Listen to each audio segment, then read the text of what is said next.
Olá, boa noite. E aí, como é que vocês estão? Vamos lá começar mais uma aula da nossa série de aulas aqui do nosso webinar sobre os conceitos de Smart Money.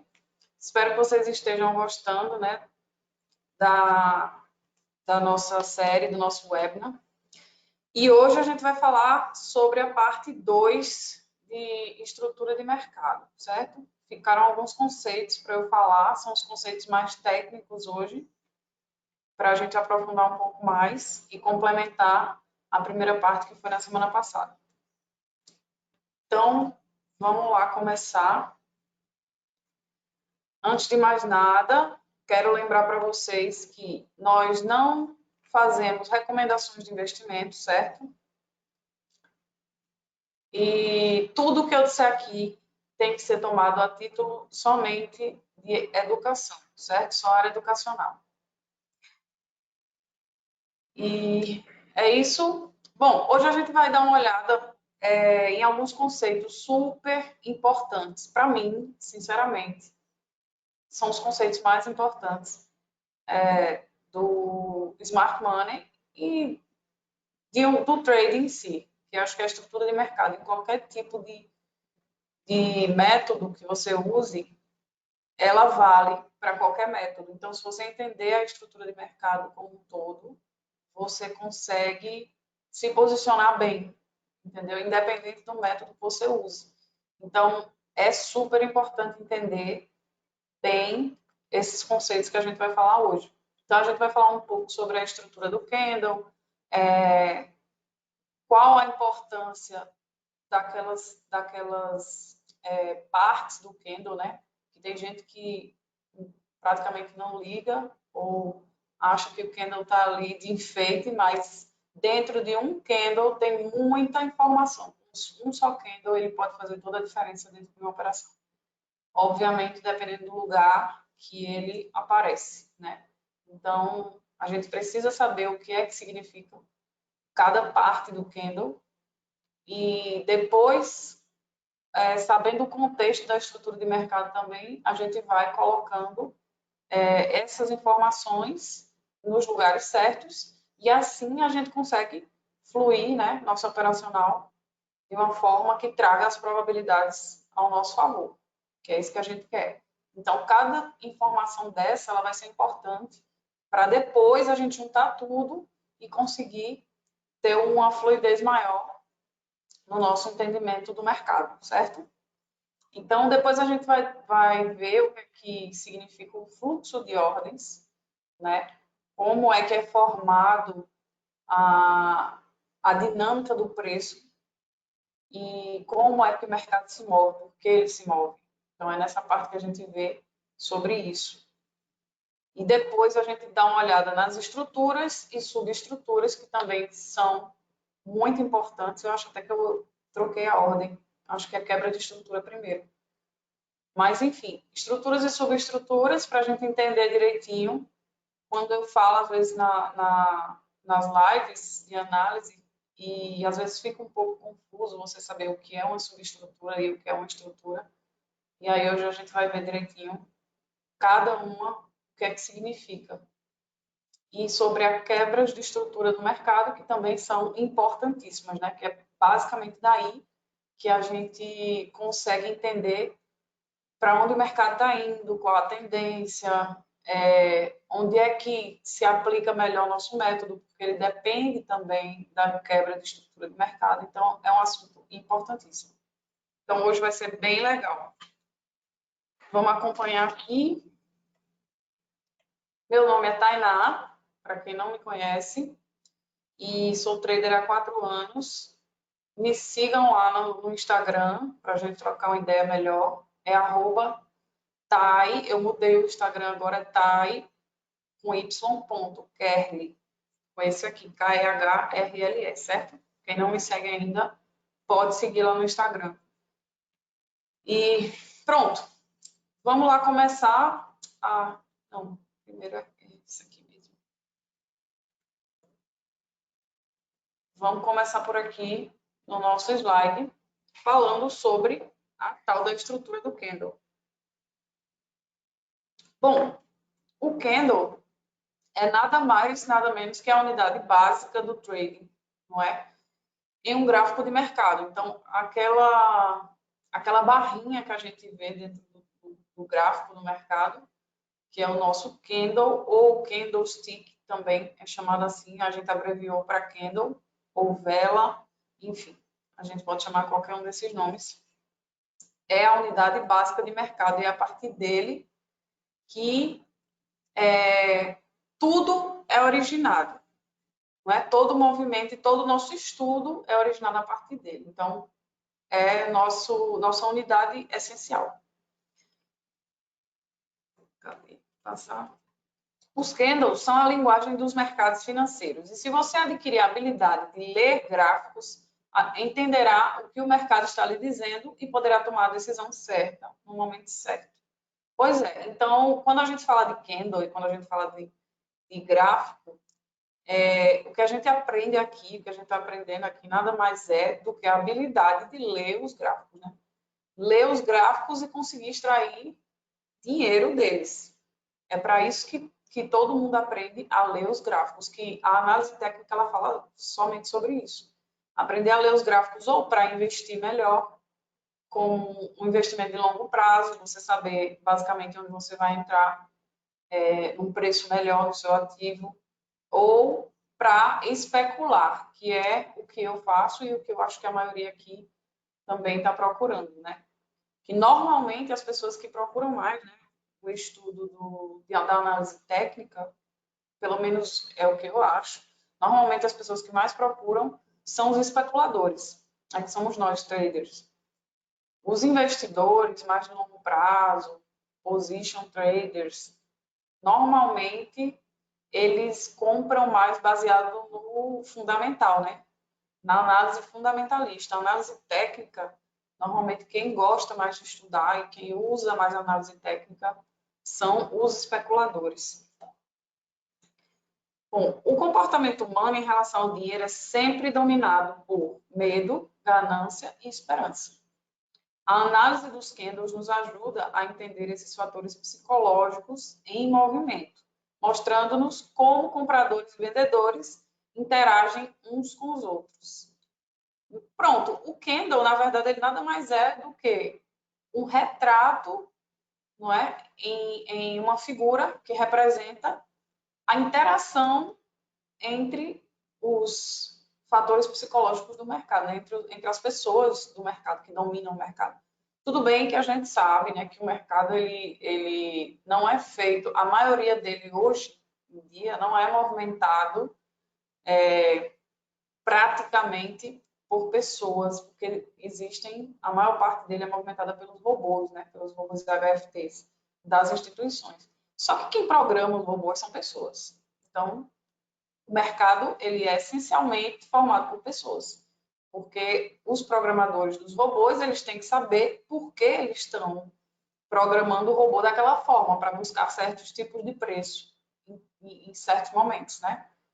Então, os candles eles são nada mais nada menos do que uma análise do psicológico entre essas pessoas, entre os compradores e vendedores. Então, o candle ele imprime ali aquele sentimento atual, se é um sentimento de medo, se é um sentimento de ganância. Por exemplo, um sentimento de medo ou desespero, quando a gente vê vários e vários candles sendo impressos, candles grandes, baixistas, no caso, e aí a gente sabe que está tendo um desespero ou uma venda generalizada no mercado. Então, a gente já identifica certo tipo de sentimento no mercado. Por isso que a gente fala de sentimento no mercado. O mercado em si ele não tem sentimento, né? As pessoas por trás dele estão demonstrando um sentimento através da compra ou da venda. E é isso que a psicologia do mercado também estuda, né? E aí, quando a gente vê que existe esperança, é quando a gente vê o mercado em recuperação, quando a gente vê ganância, quando a gente vê uma compra grande, né? As pessoas em si comprando muito. Enfim, vários tipos de momentos e de sentimentos são retratados pelo candle, certo? Bom, as informações que o mercado nos fornece vêm em forma do indicador OHLC, ou abertura, máxima, mínima e fechamento, em português, né? Porque o OHLC é Open, High, Low e Close. Em inglês é a mesma coisa, abertura, máxima, mínima e fechamento. Todos os momentos do preço, além, né, do volume e do tempo, que são outros dados que a gente também tem, às vezes, na maioria das vezes, óbvio, no gráfico. Às vezes a gente não usa volume, mas ele está lá. E o tempo sempre está, né? Mas essas 4 informações, o HLC, são cruciais para a gente entender o candle e entender o mercado em si, né? A dinâmica do mercado. Existe uma enorme quantidade de informações somente nesses números. E tem gente que não sabe ler. A chave para entender o candle é entender a relação entre a abertura e o fechamento em comparação com a máxima e a mínima da barra. Certo? Então, quando a gente tem a abertura e o fechamento de um candle e temos máxima e mínima, a gente vai entender o que é que se passou ali. Quando a gente tem essas quatro informações impressas dentro de um candle, a gente vai entender o que é que aconteceu praticamente durante todo aquele período. Se o candle for de um dia, a gente vai entender por onde o candle andou, quais preços ele visitou e mais ou menos qual foi o sentimento do mercado durante aquele dia. E assim, durante qualquer time frame, né? Bom, a gente aqui tem o desenho, né, do candle, como a gente vê no gráfico, e outro exemplo que é o candle de barra, né, com o OHLC, que é para a gente ver como representa aqui o open, o low, que é a mínima, a abertura mínima, máxima, o high, e o close, aqui do lado. Então, por esse candle, somente dá para a gente inferir o quê? Que isso é um candle altista, apesar de estar preto aqui, era para estar branco, inclusive. Mas isso aqui é um candle altista. Por quê? Porque ele abriu aqui embaixo, veio na mínima, um pouco para baixo, depois subiu lá em cima e depois distribuiu um pouco e fechou ainda bem acima da abertura, certo? Então, se ele fechou acima da abertura, isso aqui está preenchido, porque ele subiu ao longo desse dia, no caso. Então, isso é um candle altista. Então, nem precisa de estar preenchido, nem estar pintado de verde, nem vermelho, nem preto, nem branco. Só por essa barra aqui, só por essa informação aqui, a gente já sabe o que é que aconteceu, certo?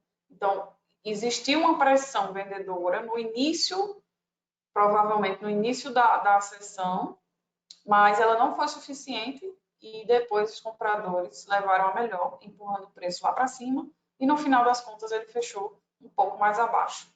Então, os compradores colocaram mais pressão nesse dia. A abertura, o que é que ela nos diz? Ela nos indica o ponto de equilíbrio entre os compradores e vendedores no início do período, certo? Então, a abertura, ela vai dizer que aquele foi o ponto de equilíbrio do dia anterior, provavelmente, porque normalmente, às vezes acontece de existir um gap, mas normalmente, quando um dia fecha, ele abre, né, naquele preço, e aquele é o ponto de equilíbrio do início do dia, que não significa que ele vai continuar lá. Pode continuar, pode ser que ele suba, desça e volte para o mesmo ponto de equilíbrio. E aí é quando a gente chama aquele candle de doji, né? Que ele fica só a linha. Mas a abertura é o ponto de equilíbrio do início do dia, no início do período. A máxima indica o ponto mais elevado para o qual os compradores conseguiram jogar o preço. Então, esse aí foi o ponto máximo de força que os compradores aguentaram chegar, até começarem a perder força e depois fechar em um local diferente, certo? A mínima mostra o preço exato em que os vendedores perderam o domínio do preço.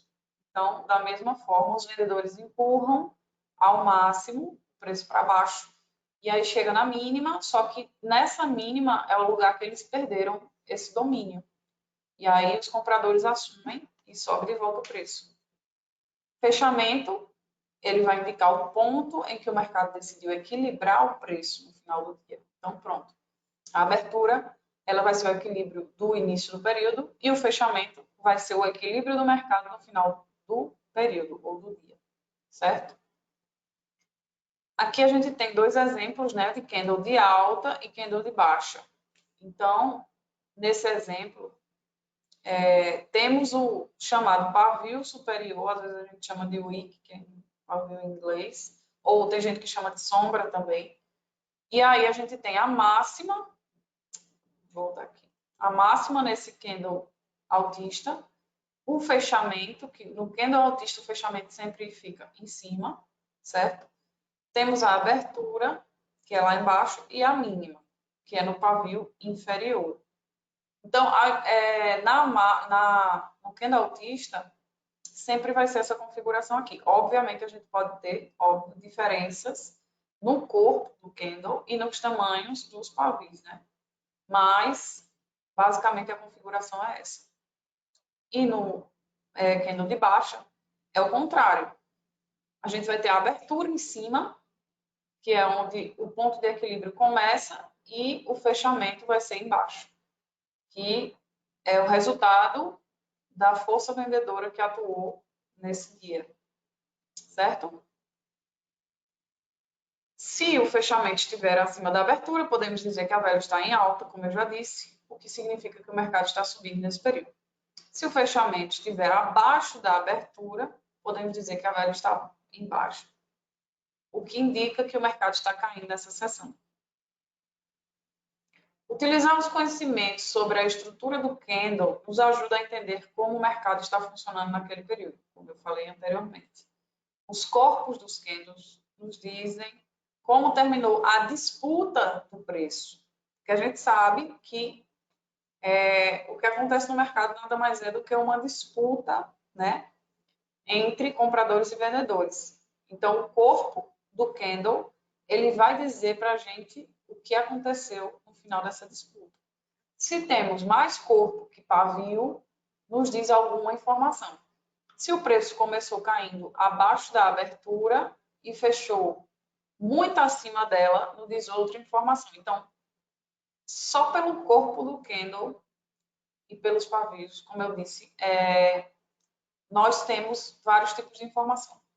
Se o corpo ele tem mais, se ele é maior e o pavio é menor, a gente sabe que a força de um dos dois lados, né, dependendo do lado que o candle tiver, se for um candle altista, a gente sabe que os compradores dominaram praticamente todo o período. Se for um candle baixista, é o contrário, os vendedores dominaram todo o período, praticamente. Às vezes, inclusive, ele não tem pavio, então isso quer dizer realmente que a força de um lado ou do outro foi total. Não deixou praticamente espaço para o outro lado. E aí, pelo contrário, se a gente vê um pavio muito grande e um corpo pequeno, quer dizer o quê? Que a abertura e o fechamento, eles estão próximos. Ou seja, houve uma briga, uma disputa muito grande entre os extremos, né? O preço ele foi empurrado para cima ou para baixo, né? Porque o pavio ele pode ser igual dos dois lados, mas também pode ser só para um lado. Então a gente vê uma disputa e no final das contas o preço ele acaba próximo do ponto de equilíbrio, próximo da abertura e fechamento. Então, no final das contas, é como se nenhum dos lados ganhou no final. Então, isso já diz outra coisa, certo? E todas essas informações, elas têm que ser captadas por a gente em minutos ou segundos, quando a gente abre o gráfico, e principalmente utilizadas da forma correta quando a gente sabe a região em que a gente vai trabalhar, certo? Então, a gente precisa conhecer o candle, porque quando a gente marca a nossa região de interesse, a gente vai observar o movimento dos candles que vão agir ali dentro daquela região de interesse. Então, isso aí vai ser muito importante, porque se você vê um candle por exemplo, numa região de oferta, numa região de venda, né? Que você está esperando o preço chegar. O preço chega lá. E o candle imprime um candle de 30 minutos, martelo, acho que é o martelo, no doji, pressionando o lado vendedor, pressionando mais, e o corpo do candle pequeno, o que é que a gente infere disso aí? A gente sabe que é um sinal, pode ser um sinal, se estiver no lugar correto, né, para venda. Pode ser um sinal. Tem gente que utiliza somente um candle daquele como sinal, se ele estiver no lugar correto, já para vender, entendeu? Então, dependendo do seu setup, dependendo da sua configuração, do seu método, o candle ele vai ser primordial. Tem gente que baseia um método somente em um tipo de candle, certo? Obviamente, dentro daquele lugar específico.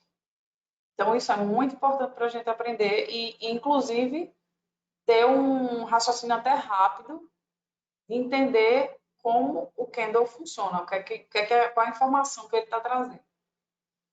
Associado ao conhecimento da estrutura do candle, devemos entender que a região, em que região estamos, e a partir daí inferir se temos um sinal para o nosso operacional com probabilidades favoráveis ou não, como eu acabei de falar. Bom, vamos lá no gráfico para a gente ver um exemplo, né? Alguns exemplos disso aí. Por exemplo, ver alguns tipos de candle aqui para ver o que é que esses candles nos dizem. Por exemplo, deixa eu colocar mais perto. O que é que esse candle aqui nos diz? Esse candle, ele está dizendo, obviamente, que após essa venda aqui forte que ocorreu, não muito longe, o lado comprador, ele retomou a força, certo? Se a gente está numa tendência compradora, eu acho que é uma tendência compradora aqui, nem que seja curto prazo, mas a tendência é compradora, o lado comprador, ele retomou. Então, esse candle aqui quer dizer que a força compradora, ela dominou totalmente nesse período aqui, de 1 hora no caso, certo? Esses candles aqui, esse e esse, eles já têm um corpo bem menor. Então, e tem velas ou pavio, vela não, tem um pavio maior, os dois. Isso quer dizer que a disputa entre os extremos foi grande, porém o corpo do candle ele fechou menor. Então isso quer dizer que no final das contas estava meio que equilibrada a força dos dois lados. Óbvio que aqui nesse candle a gente tem um ganho dos vendedores e aqui um ganho dos compradores. Porém, aqui ainda estava tendo uma disputa de preço, certo? E aqui os compradores ganharam. Então, quando a gente vê um sinal desse, a gente já fica atento, porque a gente já sabe que, muito provavelmente, é um candle também, pode ser um candle institucional, dependendo do lugar que ele esteja e dependendo do que ele faça, no caso, se ele quebra uma estrutura, a forma como ele quebra, como ele está posicionado. Então, isso aqui nos diz muita coisa. Da mesma forma, a gente tem um candle aqui do lado, que nos diz outra informação. Por exemplo, esse candle aqui tem um corpo bem pequeno, um pavio grande para baixo, que sinaliza o quê? Que houve briga e que os vendedores tentaram empurrar o preço até aqui, mas não conseguiram. E no final das contas, os compradores retomaram a força, o domínio, e fecharam no equilíbrio, certo? Sem também muita força, sem muita dominância, mas fecharam ainda dominando. Tanto que esses dois próximos candles aqui, ó, esse aqui já nos diz outra coisa. O corpo, ele é um candle vendedor, certo? Só que nos diz que os compradores empurraram o preço mais acima, que significa o quê? Que o preço, ele realmente está querendo continuar essa alta. Então, houve uma tentativa de empurrar o preço mais para cima e os vendedores seguraram o preço aqui embaixo, certo? Tiveram mais força. Porém, a gente está vendo que o preço está querendo subir. E aí, esse outro já teve uma continuação da força vendedora tentando empurrar o preço mais para baixo, como conseguiram fazer aqui no final. Porém, a força compradora foi maior e subiu de volta, ainda fechando o vendedor, porém a gente está vendo que os compradores estão atuando. Os compradores estão atuando tentando retomar o domínio, né? E aí foi o que aconteceu, mais 3 candles compradores. Sem muita força, mas eles têm um corpo pequeno, o que quer dizer que a força não está muito grande, porém o domínio ainda é comprador. E um conseguiu fechar acima do outro, entendeu? Isso também quer dizer um domínio maior dos compradores. E aí a gente vê a continuação do movimento aqui, e é o que eu estou dizendo. A gente precisa analisar cada candle desse para entender a história que está sendo contada, certo? Então, se a gente vê essa disputa de uma forma rápida, a gente consegue entender o que está acontecendo aqui só pela impressão dos candles. Então, a gente já está... Quanto mais rápido a gente entender essa história, né, melhor para a gente. Porque, por exemplo, outra coisa que a gente vê, outra coisa que eu me baseio muito, é o tamanho do corpo desses candles maiores. E em que ocasião eles estão sendo impressos? Justamente quando eu busco uma quebra de estrutura de mercado ou quando eu busco seguir, obviamente, a tendência. Então, eu vejo se estão sendo impressos muitos desses candles, aqui não está. Mas quando a gente tem uma tendência, ó, esse aqui, por exemplo, se estão sendo impressos muitos desses candles grandes aqui, então a gente já vê uma força maior dentro dessa tendência, certo? E é onde, por exemplo, esse aqui, é um candle institucional, óbvio. Então, é aqui que a gente consegue procurar as melhores regiões para a gente trabalhar o nosso operacional, que a gente vai ver mais para frente. Mas é justamente isso. O candle, ele está aqui justamente para isso, para dizer o que é que está acontecendo, quem está dominando e mostrar a você como se posicionar do lado, obviamente, de quem está dominando. Porque você quer sempre as probabilidades ao seu favor. Então, a gente precisa procurar o que os candles, primeiramente, nos dizem, e depois, mais para frente, quando a gente entender o que a estrutura de mercado nos diz, a gente vai juntar esse conceito, esse conhecimento, essa informação sobre o candle, junto com a dinâmica do preço, a estrutura do mercado, certo? É basicamente isso. Então, vamos voltar aqui. Ops. Deixa eu pular. Agora a gente vai dar uma olhada aqui no que é o tal do fluxo de ordens. Não sei se todo mundo já ouviu falar o que é fluxo de ordens. Tem gente que opera muito... Aliás, existe um estilo, né, de operação no mercado que se chama fluxo de ordem ou tape reading, que é o que o pessoal, normalmente daqui da B3, quem opera mini índice ou mini dólar, usa muito, que é outro estilo diferente do que a gente faz aqui no gráfico, né? Porque você vai ver os números, realmente as ordens que estão sendo colocadas no mercado, e a gente vai ver aqui o que, é que significam mais ou menos essas ordens. Óbvio que num panorama mais voltado para a análise técnica, mas vocês vão ver o que é que significa isso. Então, o fluxo de ordem, ou expectational order flow, ou fluxo de ordens esperado, é o que esperamos da tendência principal do preço em andamento. Essa tendência, identificada nos gráficos maiores, é ditada pela direção do fluxo de ordens. E é ela que devemos seguir para procurar nossas entradas. Certo? Então, o fluxo de ordens, ele meio que vai determinar a tendência do mercado. E a gente vai ver o porquê disso, o que é que significa isso. Fluxo de ordens, em palavras simples, significa o preço seguindo o maior volume de ordens posicionadas em determinadas regiões do mercado, ou seja, buscando liquidez. Isso foi um resumo mais simplificado que eu fiz para tentar mostrar para vocês que o fluxo das ordens é nada mais do que a busca pela liquidez do mercado.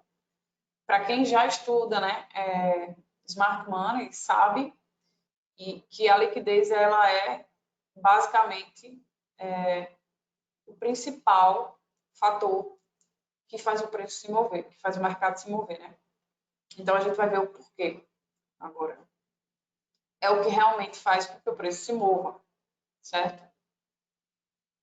Bom, a gente primeiro começa vendo o que são limit orders, certo? Traders colocam ordens pendentes ou limit orders. Provavelmente vocês já ouviram falar, né? E já usaram, provavelmente, uma ordem pendente para comprar ou vender um ativo. Essas ordens, elas são colocadas abaixo ou acima do preço atual e podem ser sell limit ou buy limit, certo? Ordens de venda, né? Ordens pendentes de venda ou buy limit, que é ordens de compra. Às vezes a gente chama de pendurar a ordem, né? Alguma coisa desse tipo. Não há garantia que uma ordem pendente será preenchida. Ela somente será executada se o preço do mercado alcançar o preço daquela ordem. Ou seja, quando você coloca uma ordem pendente, você espera que o preço ele suba ou desça, né, naquela região que você colocou a ordem. Mas isso nem sempre acontece. Inclusive, para quem opera já, se tiver alguém aqui que opera há muito tempo, provavelmente é um dos fatores que mais fazem a gente passar raiva no mercado. Quando você faz a sua análise lá, bem bonitinho, bem certinho, coloca lá a sua ordem pendente dentro da sua região e o mercado vai lá na sua ordem, chega lá a tipo 1 milímetro da ordem e não pega a ordem pendente e sobe e vai embora sem você. Essa é uma das maiores frustrações que o trader tem. Mas acontece muito, inclusive. É um dos motivos que muita gente não gosta de utilizar a ordem pendente também. Tem gente que só utiliza a ordem a mercado, vou dizer já já o que é. Justamente por isso, porque a ordem pendente não necessariamente ela vai ser preenchida. Às vezes o mercado não chega lá naquele determinado preço, e aí você vai ficar esperando. Porém, a consequência de colocar uma ordem pendente no mercado, ela muda, certo? Ela mexe com a estrutura do mercado. E a gente vai ver por quê. Ordens pendentes, elas garantem que o trader não pague mais do que o seu preço ideal para um determinado ativo. Então, a gente coloca a ordem pendente quando a gente, como eu disse, faz análise, escolhe uma região e diz, eu quero pagar esse preço exato nessa operação. Então, você só aceita pagar aquilo ali. E quando o mercado chegar lá e acionar a sua ordem, então você só vai pagar por aquele preço que você escolheu. Certo? Nem mais nem menos. É essa a lógica da ordem pendente. De modo geral, essas ordens são as que fornecem liquidez ao mercado. Essas ordens são a base de funcionamento do fluxo de ordem e dos mercados modernos. Ou seja, como eu falei, colocar uma ordem pendente no mercado, ela traz consequências. E as consequências são gerar liquidez para o mercado. Certo? Então, a ordem pendente, ela nada mais é do que liquidez. Ela vai gerar liquidez para ser consumida em algum momento. Entendeu? Vamos passando mais.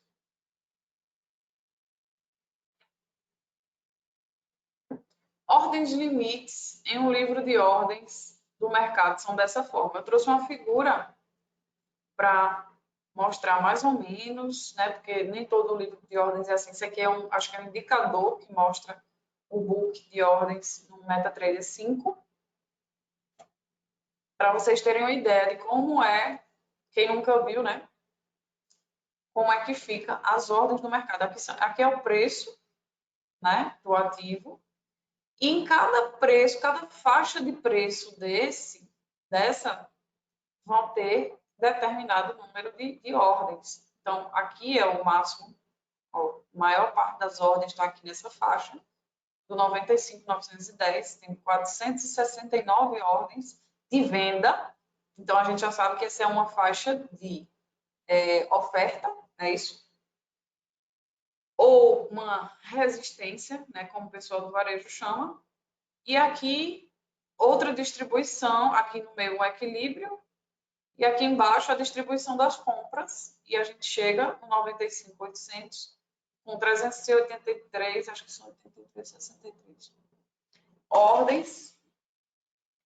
E aqui a gente encontra nossa região de demanda, certo? Então, a gente, por saber o local exato onde existe o maior número de ordens de compra e ordens de venda penduradas, ou stops, a gente já sabe onde são as faixas do mercado que existe oferta e demanda, certo? E isso nada mais é do que a nossa liquidez. A gente não vai falar de liquidez aqui, mas a liquidez está em tudo, então a gente precisa citar. E aí, para vocês saberem, as ordens pendentes, elas fornecem liquidez ao mercado. Então, são essas ordens aí, que elas são, a gente vai ver que são responsáveis pela movimentação desse preço, certo? E agora a gente passa para ordens a preço de mercado. São coisas bem básicas, assim, mas a gente precisa passar por isso para a gente criar, né, aquele feeling menor e conseguir entender tudo que a gente faz dentro do mercado. Porque às vezes a gente estuda muito a análise, o método em si, né, o setup em si, e não sabe por que está fazendo aquilo. Na verdade, a maioria das pessoas é assim. Então, como eu disse a vocês, eu estou aqui para esclarecer, para deixar transparente, né, o que é que existe por trás do mercado. Então, a gente precisa entender o que a gente está fazendo, a gente trabalha com isso. Então, a gente tem que ver como é que funcionam as coisas nos bastidores, né? Então, aqui, ao contrário das limit orders, as ordens a preço de mercado podem ser executadas a um preço diferente do seu ideal. Ou seja, você está ali no mercado, você quer um determinado preço e você vai e clica na ordem a mercado. Aquilo ali, você está mirando num preço. Mas aí, quando você clica, o mercado já pode ter saído daquele preço. Você pode receber um preço diferente do que você queria, certo? Porque existe também a questão do spread, né? O bid e o ask, que a gente precisa lidar. Então, quando você faz uma ordem a preço de mercado, você não escolhe, normalmente não é o preço ideal que você vai pagar. Você vai pegar o preço que o mercado lhe der naquele momento, naquele exato momento.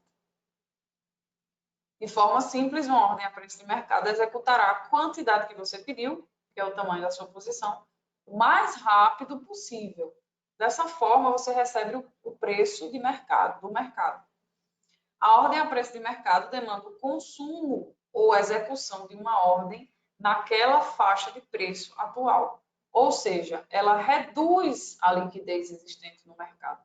Tá aí outro conceitozinho que talvez muita gente não tenha associado. As ordens limites ou ordens pendentes, elas adicionam liquidez no mercado, elas criam a liquidez no mercado. E as ordens a preço de mercado, elas reduzem a liquidez do mercado.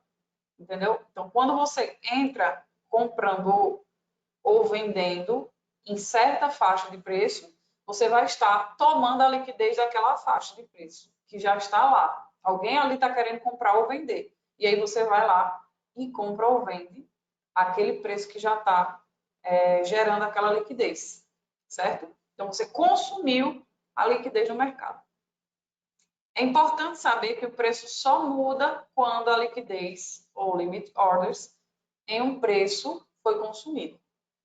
Pronto. Então, aqui a gente chega exatamente no fundamento de como e de por que o preço se move. O preço ele só vai se mover daquele determinado nível de preço quando todas as ordens naquele preço forem consumidas, certo?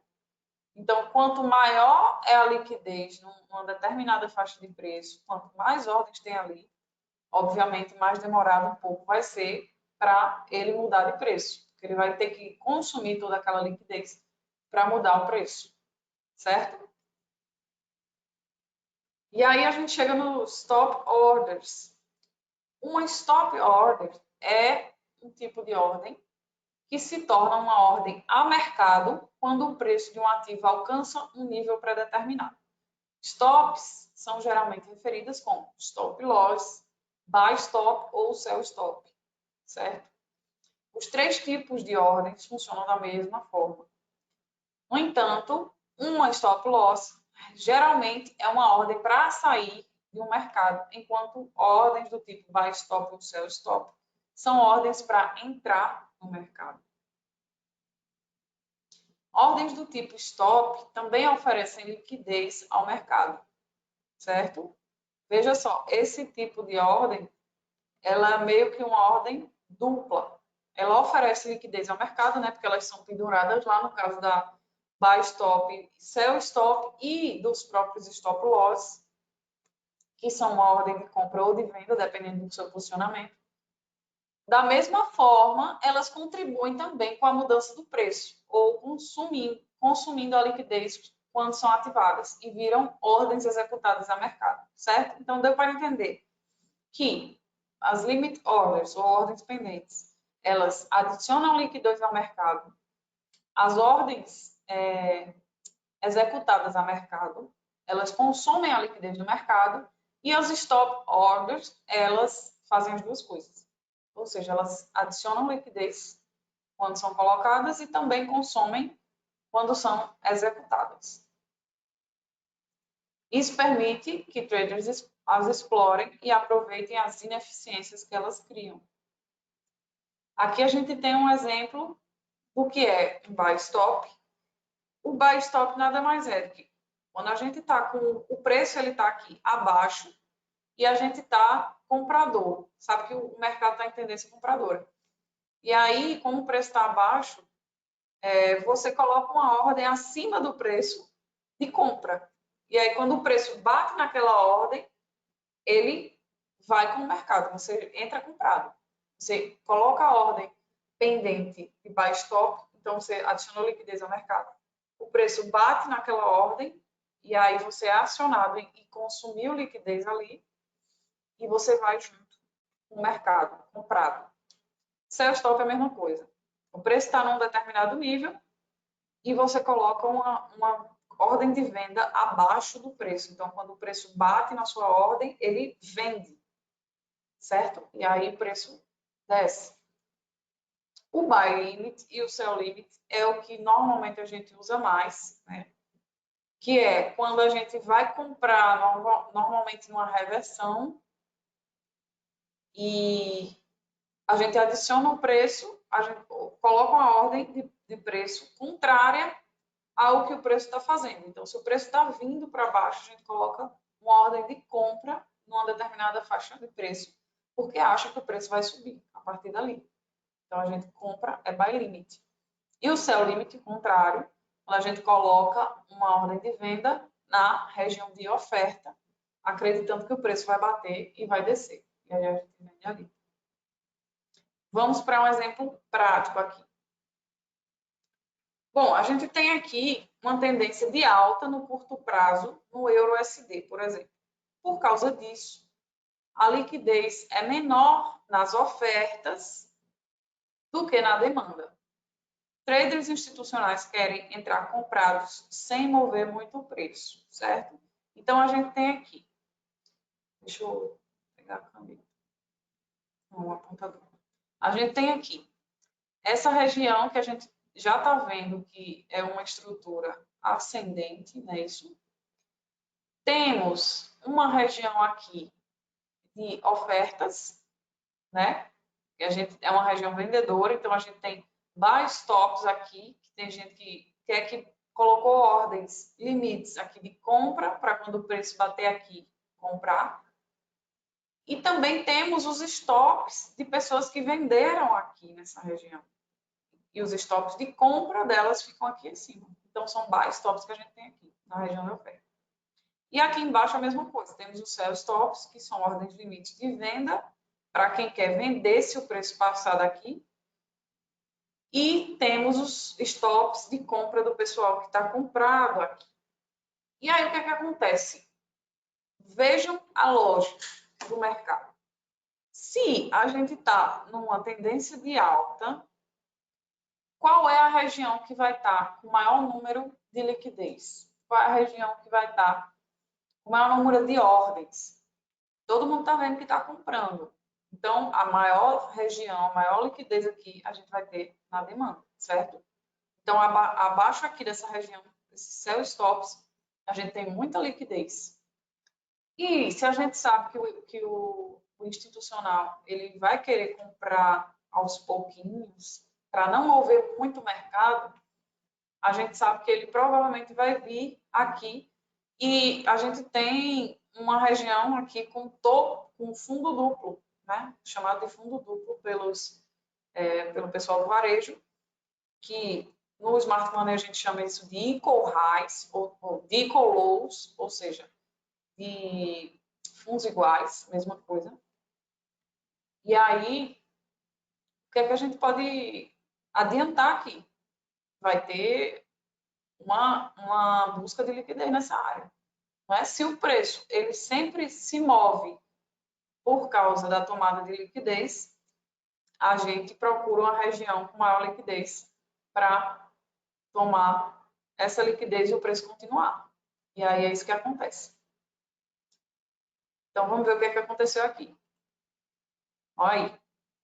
Como eu disse, o institucional veio aqui, tomou a liquidez dessa região, que são os sell stops, e explodiu. Pegou um impulso para tomar o restante da região de oferta lá em cima, mas a maior região de liquidez era essa de baixo.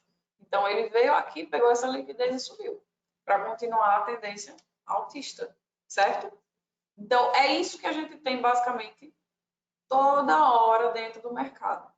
É nada mais do que um jogo entre as proporções aí da liquidez. Então, a região que tem mais liquidez é a região que o preço vai buscar. Obviamente, de acordo com a tendência que a gente está. Então, por isso que é importante a gente saber estrutura de mercado, para a gente saber o que é que o preço está fazendo, qual é a tendência que ele está seguindo. A partir da estrutura, a gente vai identificar as regiões de liquidez e aí tentar seguir esse tipo de movimento para ir junto com quem faz o mercado se mover, né? Quem manda no mercado, que são os institucionais. Então, a gente precisa entender o porquê acontece esse tipo de coisa. E esse tipo de coisa acontece justamente por isso, pela questão do fluxo de ordens. Então, isso aqui, que eu acabei de mostrar, é o fluxo de ordens. Entendeu? O fluxo de ordens também nos ensina o quê? Que uma tendência confirmada deve continuar até que ocorra uma reversão, como a gente viu lá na primeira aula da teoria de Doll, certo? A estrutura de mercado é válida até ser quebrada por candle com fechamento de corpo e por impulso relevante, que a gente vai ver daqui a pouco na quebra de estrutura. Caso em que você teria uma mudança de tendência e uma nova tendência não confirmada começaria. Ou seja, o fluxo de ordens, ele vai seguir, vai formar uma tendência de acordo com essa liquidez, essa busca pela liquidez, e ele só vai mudar quando houver uma inversão no fluxo dessas ordens, que vai inverter também a estrutura daquele mercado, certo? Uma vez que a tendência começa e é confirmada, duas altas ou duas baixas são criadas. A gente vai ver isso mais para frente também. Usamos o fluxo de ordens esperado e continuamos negociando na direção da tendência. E agora vamos ver as tais das quebras de estrutura de mercado, que são super importantes. A gente fala delas toda hora, toda hora. Quem me acompanha nas lives sabe. Quebras de estrutura de mercado. A quebra de estrutura de mercado é um fenômeno que ocorre quando o preço realiza uma modificação na estrutura principal ou secundária para o lado oposto ao que a tendência anterior realizava, certo? Ou também para o mesmo lado, a gente vai ver isso. Eu coloquei só um. Essa quebra pode ser de dois tipos. No caso de continuação ou de reversão. Então, nós temos dois tipos de quebra de estrutura, continuação e reversão. Quebra de continuação, ou chamada de break of structure, que é o nosso BOS. A gente fala tanto. Ocorre quando o mercado está em tendência, seguindo o fluxo de ordens e após uma retração, quebra a estrutura anterior, continuando a tendência, certo? Então, a quebra de estrutura ela ocorre quando o mercado está lá, na sua tendência, seguindo o nosso fluxo, que a gente viu, e após uma retração do preço, que a gente viu os impulsos, o preço ele anda em impulso e retração, e impulso novamente, acontece a quebra da estrutura anterior à retração, que é a estrutura junto da tendência, né? Que continua a tendência. Então, essa é a quebra de continuação, que é a nossa BOS. Nesse tipo de quebra, que é o mais comum dentro de uma tendência, procuramos somente uma área ou ponto de interesse que apoie a nossa entrada para seguir junto com a tendência. Então, quando a gente está procurando uma quebra de continuação, a gente procura uma POI, que a gente chama de ponto de interesse, né? Quando a gente quer procurar uma operação para fazer dentro desse tipo de estrutura, de quebra de estrutura, a gente vai procurar uma operação junto com o fluxo da ordem, junto com a tendência do mercado, não o contrário, certo? A gente vai ver um exemplo aqui.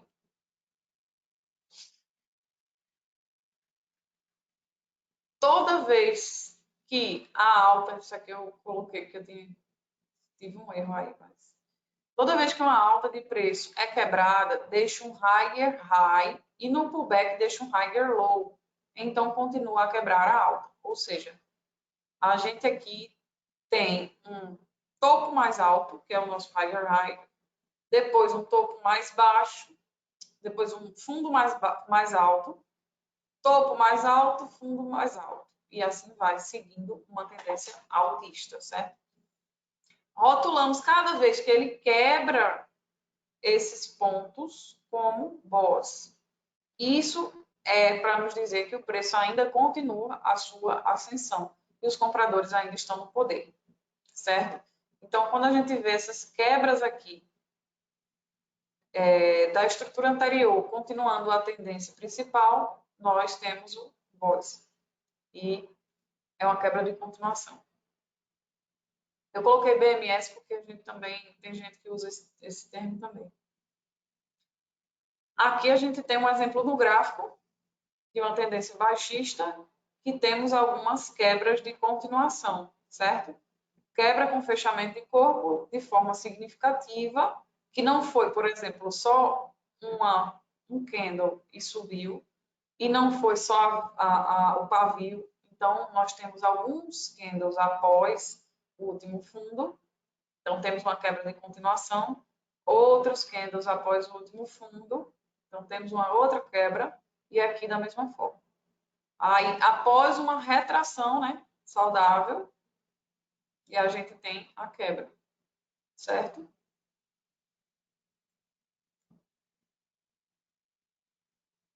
perguntaram ali o que é que acontece no mercado lateralizado. O mercado lateralizado ele vai ter da mesma forma as quebras de continuação e de reversão nas faixas limites, né, daquela lateralização, mas dentro daquilo ali ele vai se mexer fazendo quebras altistas e baixistas, entendeu? Só que isso aí vai englobar o conceito que a gente vai ver daqui a pouco, que é de estruturas e subestruturas. Então, tudo vai depender do prazo, do time frame que você vai estar olhando. O que é que aquela lateralização ela vai fazer parte de que time frame, né? Porque se ela fizer um time frame grande, dentro daquilo ali a gente vai ter várias tendências em tempos menores. A gente vai ver isso já já. E temos a quebra de reversão, que é a nossa famosa change of character, ou choque. Ocorre quando o mercado está em tendência, seguindo o fluxo de ordens e inicia uma retração. Porém, esse movimento contrário ao vigente vai além de uma retração saudável, quebrando a estrutura anterior e revertendo a tendência, certo? Nesse tipo de quebra, procuramos uma área ou ponto de interesse, nosso POI, no lado oposto ao da tendência anterior, que apoie nossa entrada para seguir junto com a nova tendência. Então, a gente tem aqui o exemplo. Uma tendência altista e, a partir do momento da retração, essa retração ela passa da última estrutura, do último fundo e quebra. E aí a gente tem uma reversão de mercado, né? E aqui em cima a gente tem o BOS, que era a continuação da tendência. Aqui a gente tem o choque, que é a reversão dessa tendência. Agora, qual é a diferença com este exemplo aqui? Como você pode ver, o preço ele estava em tendência de alta, como eu disse, então o fundo não se manteve e o preço deixou um lower low, ou seja, um fundo mais baixo do que o fundo anterior. Então, já se quebra a tendência altista. Esse é o nosso primeiro sinal de que os vendedores estão entrando no poder. Quando o preço rompeu a última baixa. Isso é uma indicação de que pode haver uma mudança de tendência para que você identifique essa quebra como um choque. Ou seja, o que ele está dizendo aqui? Que quando isso ocorre, há uma troca nesse fundo, que antes era um higher low, agora é um lower low. Aí, isso é somente um sinal de que o preço ele pode reverter. Não é uma confirmação. Lembrem disso. A confirmação ela só ocorre quando o preço vem aqui, faz um topo mais baixo que o anterior e depois quebra novamente esse fundo, fazendo outro fundo mais baixo do que o anterior, certo? Então, antes desses 4 movimentos, desses 4 pontos aqui, a gente não tem uma confirmação de reversão. Uma vez que você tenha antecipado que pode ocorrer um choque aqui e o preço deixou um lower low, você pode esperar que o preço recue e agora forme um lower high, que é esse, para depois vender formando outro lower low. Então, isso aqui é uma antecipação que você vai tentar fazer, mas no caso aqui seria uma operação mais arriscada, porque você não tem confirmação, certo? Aqui a gente tem um exemplo do gráfico da tendência altista. Aqui um fundo, a quebra desse fundo, de vários fundos, na verdade, anteriores, modificando a característica da tendência e fazendo um fundo mais baixo que o anterior, certo? E aqui o topo, também mais baixo que o anterior, e depois a tendência se confirma lá embaixo, modificando.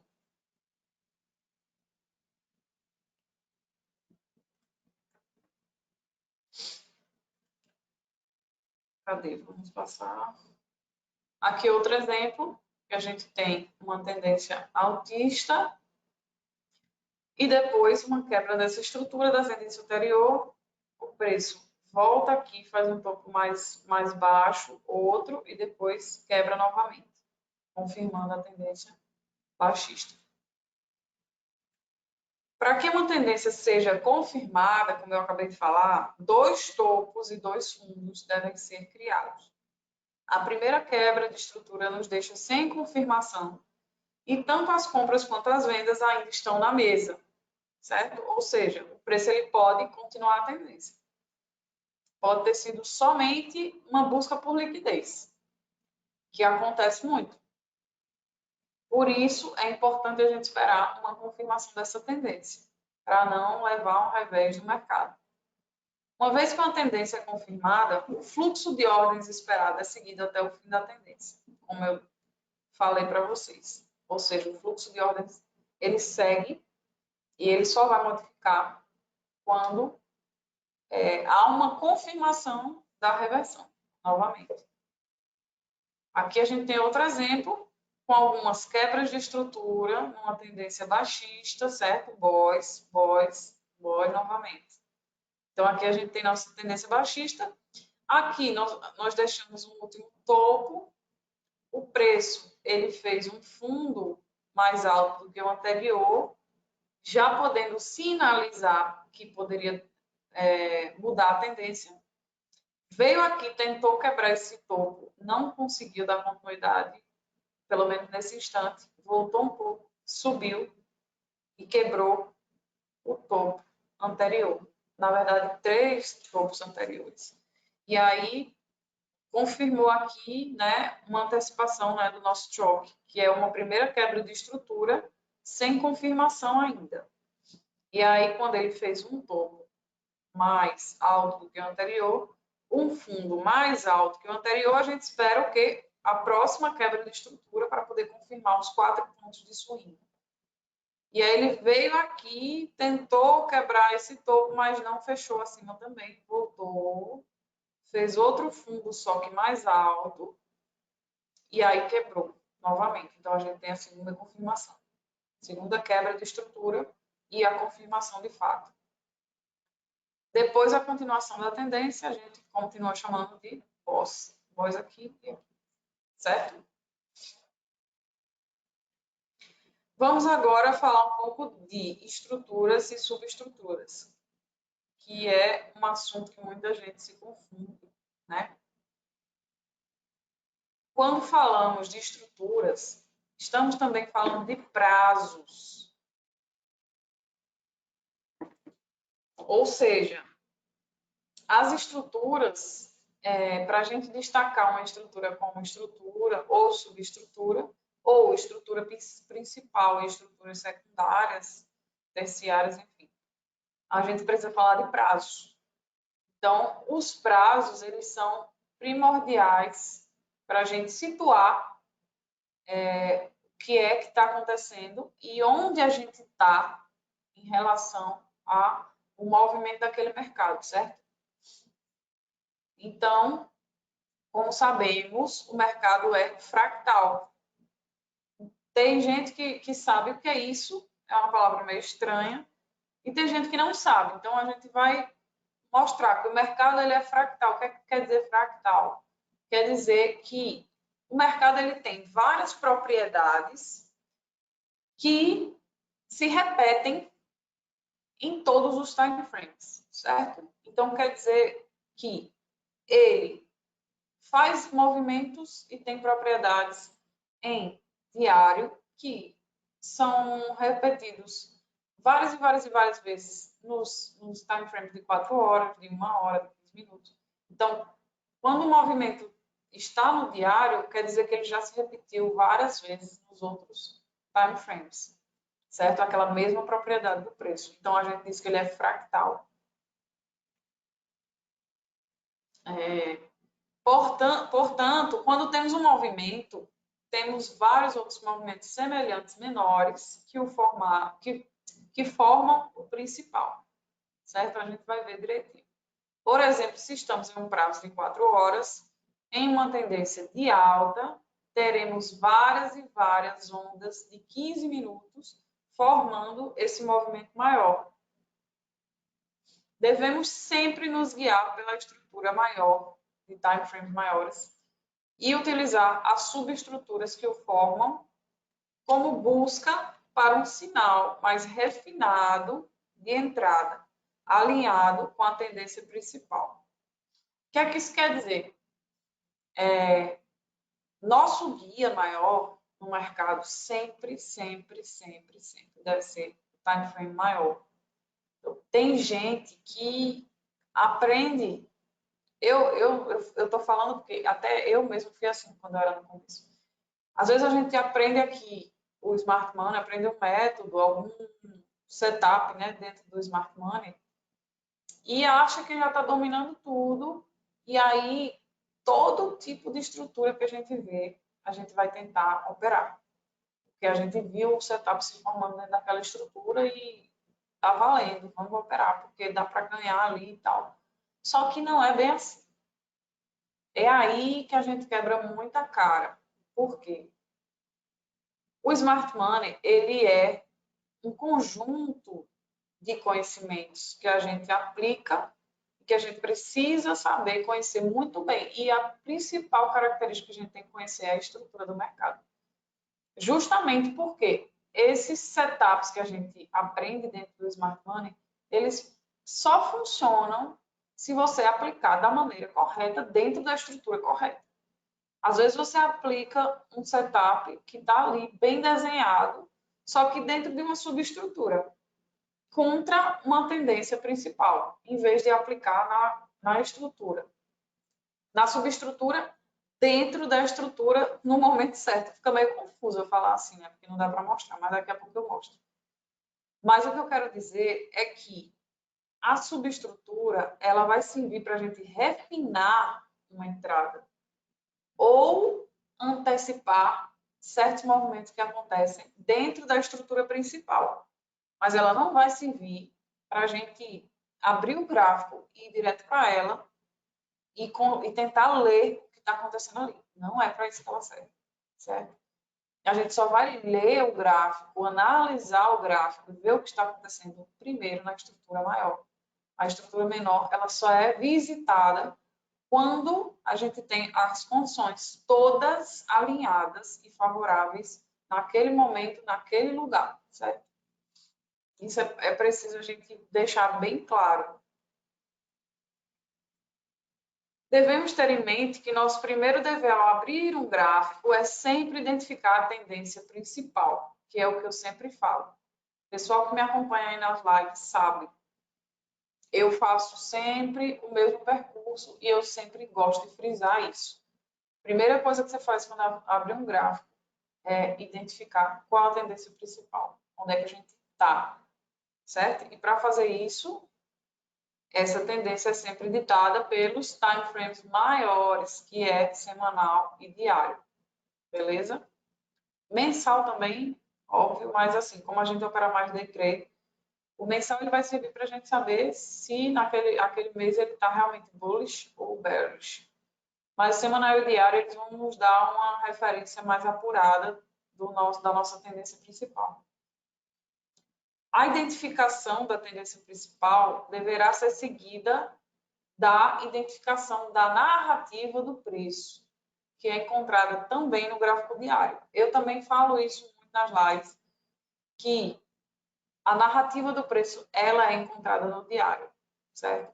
Então, é no diário que a gente vê o que é que o preço está fazendo, o que é que o preço acabou de fazer e o que é que possivelmente ele irá fazer nos próximos horas, né? Então, o diário, ele é um preço-chave, é um time frame chave. Nessa fase, iremos nos situar dentro do desenho da liquidez e das estruturas de mercado, para só então localizar alguma oportunidade de entrada. Ou seja, quando a gente identifica a tendência e depois o desenho da liquidez, né, onde é que está aquelas regiões de liquidez que eu falei ali atrás sobre os nossas áreas de buy stops e sell stops, né? Quando a gente sabe onde é que vai estar o desenho da liquidez, isso eu vou ensinar nas aulas de liquidez. A gente se situa dentro da estrutura do mercado, né? Daquele nosso, se a gente está numa perna de impulso, se a gente está numa perna de retração. Então, isso é que fala da estrutura de mercado. Então, a gente precisa identificar a tendência, a estrutura do mercado que a gente está inserido e a liquidez. Identificando esses três princípios, a gente já tem o panorama completo do mercado. E daí a gente vai saber o que é que o preço fez agora, o que é que o preço acabou de fazer e o que é que o preço vai fazer agora, com base no que ele acabou de fazer. Isso tudo é o que a gente vai aprender quando a gente estuda estrutura de mercado, liquidez e narrativa do preço. E aí a gente está pronto para procurar, então, uma entrada, certo? Antes disso, não.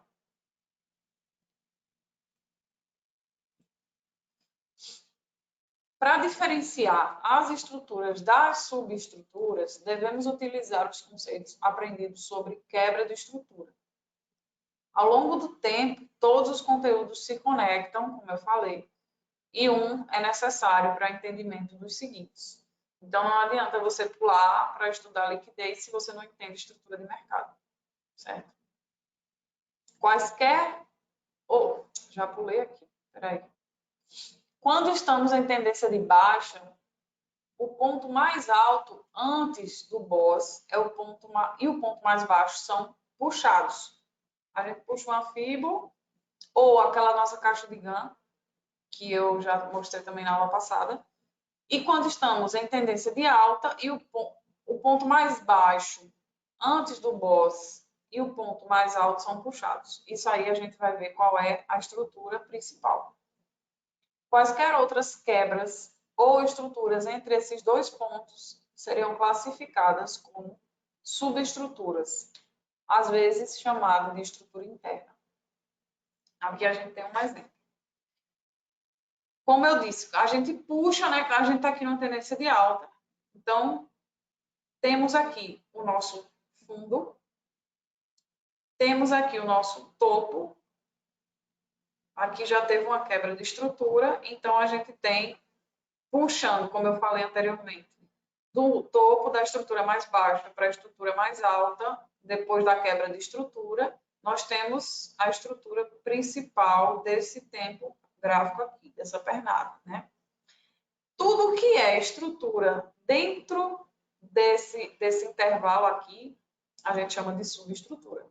Então, por exemplo, se aqui a gente está num gráfico diário,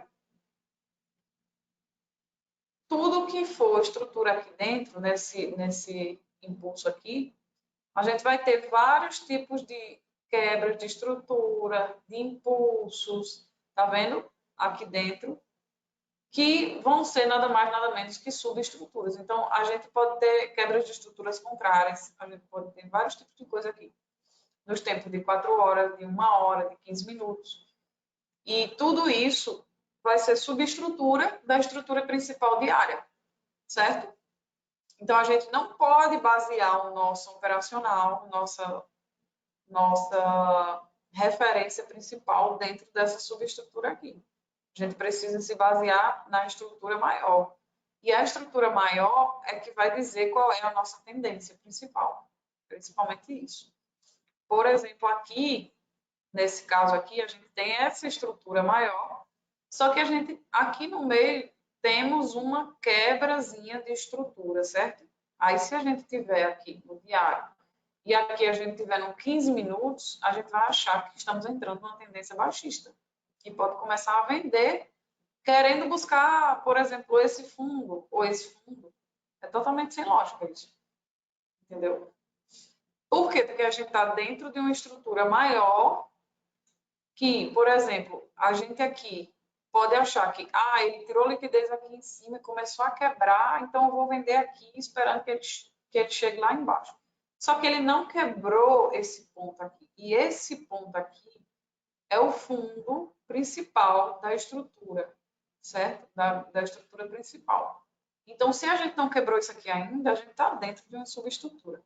Não adianta você querer buscar uma operação de venda esperando ganhar 1000 pips aqui, porque você não vai. Entendeu? É por isso que serve esse conhecimento da estrutura e subestrutura, para você se situar dentro da sua tendência e não quebrar a cara aqui nessas coisas. Tenha sempre em mente que o que determina uma estrutura principal é a junção de 4 swing points, que foi o que eu disse lá atrás. 4 swing points que vão significar o quê? A confirmação, que são 2 topos e 2 fundos, para confirmar a tendência à quebra da estrutura, né? No caso de uma tendência de alta, um fundo, um topo, um fundo mais alto e um topo mais alto. No caso de uma tendência de baixa, um topo, um fundo, um topo mais baixo e um fundo mais baixo. Só se conhece um novo topo, um novo fundo, quando a estrutura anterior é quebrada. Eu acho que teve uma aula anterior também que perguntaram como é que você confirma se um topo ou um fundo é saudável e tal. E é justamente a resposta está nessa frase aqui. Só se conhece um novo topo ou um novo fundo quando a estrutura anterior ela é quebrada. Entendeu? Então, a gente só tem uma confirmação de um novo topo ou um novo fundo quando a gente tem 4 swing points aqui. Sem os 4, você não sabe se já vai ser quebrada, se foi quebrada a estrutura ou não. Então, você precisa esperar uma confirmação. Dessa forma, entendemos que cada swing ou impulso de alta ou baixa de um gráfico mensal conterá vários impulsos e retrações do gráfico semanal, que conterá em um swing desse gráfico outros impulsos e retrações de gráfico diário e assim por diante, até chegarmos nos minutos e nos segundos. Vamos agora dar uma olhadinha no gráfico. Só para a gente fechar aqui esse pensamento. Bom, não, deixa eu desenhar aqui para vocês. Por exemplo, a gente está aqui tendo o nosso impulso numa tendência altista. Temos topos e fundos mais altos que formando. E aí a gente chega num ponto em que o preço perde força e quebra o fundo anterior. Então, aqui nós vamos ter o nosso primeiro sinal do choque, não é isso? E aí, quando chega aqui, o preço ele não consegue quebrar o topo e faz um topo mais baixo. A gente só vai conseguir confirmar se o topo é mais baixo que o anterior quando quebrar esse último fundo, não é isso? Então, a gente só conhece um topo quando quebra um fundo anterior, certo? Como eu acabei de falar. E aí, a gente continua, tem uma confirmação da tendência e continua aqui a tendência de baixa. Então, aqui, juntando o nosso conhecimento anterior, nós temos um voz, outro voz aqui. Aqui ocorreu o nosso choque. Aqui ele começou a quebrar na direção oposta, mais um boss, e aqui mais um boss, certo? Então, o preço aqui teve uma reversão. Isso a gente, vamos dizer que isso aqui seja uma estrutura de semanal não, do diário, por exemplo. E aí, dentro dessa estrutura, peraí.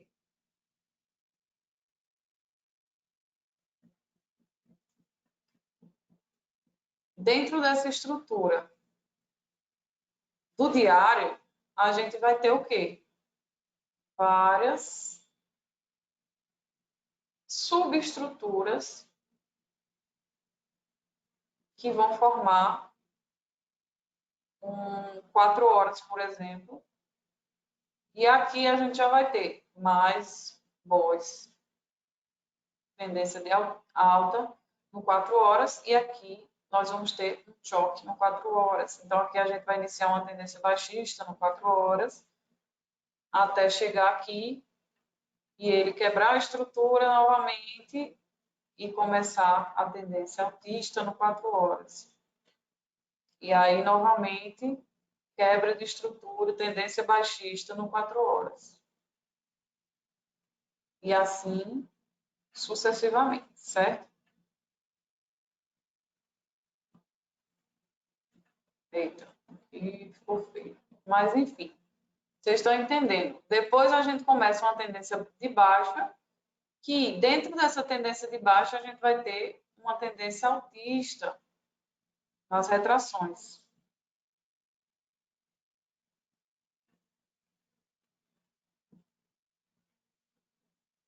E assim por diante. Já estou sem paciência. Gente, relevem que está ficando feio, mas dá para entender, é o que importa. Pronto, então a gente tem aqui nossa estrutura, certo? Nossa estrutura maior de 4 horas e nossa estrutura menor, aliás, nossa estrutura maior de diário e nossa estrutura menor de 4 horas. Essas subestruturas podem ser usadas para quê? Para a gente ter uma ideia de que quando a gente está na tendência maior, a gente vai procurar sempre compra, nesse caso aqui, né? Então, a gente vai sempre procurar seguir a tendência, como eu já falei.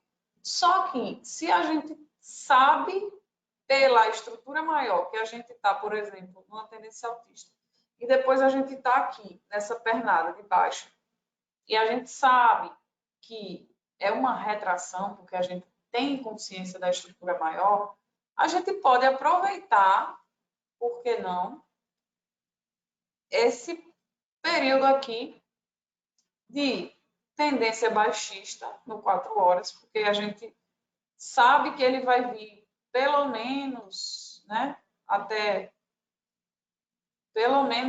uns 50% aqui dessa perna, desse impulso. Então, a gente pode aproveitar essa posição para fazer vendas no 4 horas, buscando a nossa região de interesse, que pode ser aqui no 50%, abaixo dos 50%, pode ser aqui, ó, em alguma região de demanda nessa área, ou nos 50%, no mínimo. Certo? Às vezes o preço vem até aqui, às vezes não. Então, a gente já tem regiões de interesse para fazer a venda, porque a gente sabe, no caso, o que seria mais viável mesmo era procurar pelo menos 50%, porque a gente está contra a tendência. Então, a gente não vai procurar uma operação muito esticada contra a tendência. A gente procura operações mais curtas. Mas dá para aproveitar essa tendência porque a gente sabe onde está situado dentro da estrutura principal, certo? Então, se a gente está dentro da estrutura principal, a gente pode aproveitar a tendência principal para comprar, nesse caso aqui dessa pernada, e pode aproveitar a contra-tendência para vender, obviamente com cuidado, e eu não recomendo muito, porque sempre que você está contra a tendência, você deixa de trazer as probabilidades para o seu lado. Mas, se você quiser negociar a curto prazo e entender bem o que você está fazendo, você pode sim aproveitar essa tendência aqui. Certo? Então, essa é a grande importância da estrutura de mercado e de você entender o que é uma estrutura e uma subestrutura. Entendeu? E para se situar, por exemplo, quando você vai procurar a sua região de interesse para vender. Se você sabe que está dentro da sua estrutura, por exemplo, a gente viu aqui que existiu um choque, certo? E aí a gente vai procurar nosso setup para vender, porque a gente está querendo antecipar essa venda aqui. E aí o que é que a gente faz? A primeira coisa que a gente faz é traçar o nosso premium discount que a gente estudou nas primeiras aulas lá, certo? Então, o que é que a gente sabe? Se a gente tem um swing, a gente só vai poder vender, se a gente está procurando venda, né? Quando o preço estiver no mínimo em 50%. Chegar no mínimo 50%, no máximo aqui em cima. E aí, nos 50%, a gente sabe que tem uma região de demanda interessante, de oferta interessante aqui. Já é uma área interessante, a gente já marca. E temos outra região interessante por aqui. E aí a gente marca as duas. Então, o que é que a gente tem aqui? A gente já tem uma redução, a gente já tem um detalhamento melhor do que é que a gente está procurando. Então, quando o preço chega em uma área de interesse dessa, a gente vai para a nossa subestrutura, certo? Dentro da estrutura que você montou, que você sabe onde está, quando o preço chega na área que você quer, você já vai para a subestrutura, para os prazos menores. Aí, se você está dentro da estrutura diária, você desce para a subestrutura de 4 horas. E aí, nessa subestrutura de 4 horas, que você vai observar o quê? Quando o preço chega na região, quebra a estrutura de 4 horas e chega em outra região menor que você também vai traçar quando você está dentro da subestrutura.